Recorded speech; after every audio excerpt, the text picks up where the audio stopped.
মাশাআল্লাহ গাইস, আসলে বর্তমানে এত ট্রেন্ডি কবুতর বাংলাদেশে ঢুকতেছে, মানে মানুষ জাস্ট ট্রেন্ড ফলো করতেছে। মানে মানুষ কি বলবো, ফ্লাই নিয়ে চিন্তা করতে হবে, মানুষ ট্রেন্ডে আসলে গা ভাসায় দিচ্ছে। আসলে ফ্লাই যদি আমার কালা কবুতরের মধ্যেও থাকে, ফ্লাই যদি আমার দেশি কবুতরের মধ্যেও থাকে, তাইলে ওইটাই আমার জন্য শ্রেয়, ওইটাই আমার জন্য ভালো। ঠিক আছে, এইটা কালদম কবুতর, বাংলাদেশের অনেক জনপ্রিয় একটা কবুতর কালদম। মানে গাইস, এইটা চোখটা দেখেন, মাশাআল্লাহ মাশাআল্লাহ।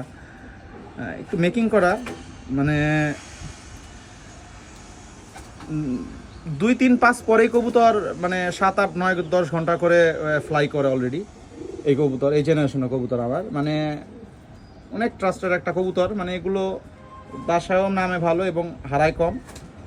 কবুতরটা গাইস লক্ষ্য করেন, একটু মেকিং করা আছে গাইস। কবুতরটা কালদম কবুতর অনেক বড় বড় আমরা সাইজে দেখি। কবুতরটা কিন্তু গাইস দেখেন 1 বিঘা 2, মানে একদম সাধারণ পাকিস্তানি কবুতরের সাইজই নিয়ে আসছি আমি। আগে একটু এটা পাকটা অনেক বড়, কিন্তু সাইজে আমি ছোট করে নিয়ে আসছি।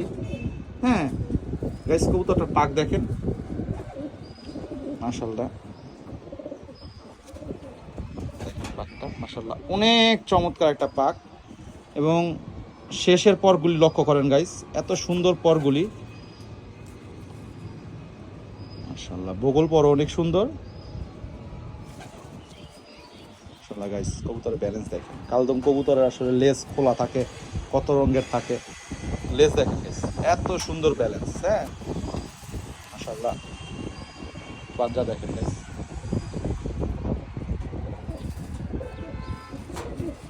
অনেক ফেভারিট একটা কালদম কবুতর।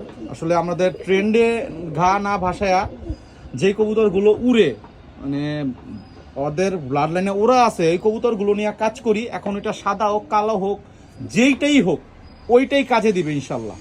হ্যাঁ, আমাদের আসলে এইটাই উচিত। তো আশা করি সবার ভিডিওটা ভালো লাগছে, কবুতরটা সবার ভালো লাগছে। সবাই মাশাআল্লাহ বলবেন। আসসালামু আলাইকুম, সবাই ভালো থাকবে।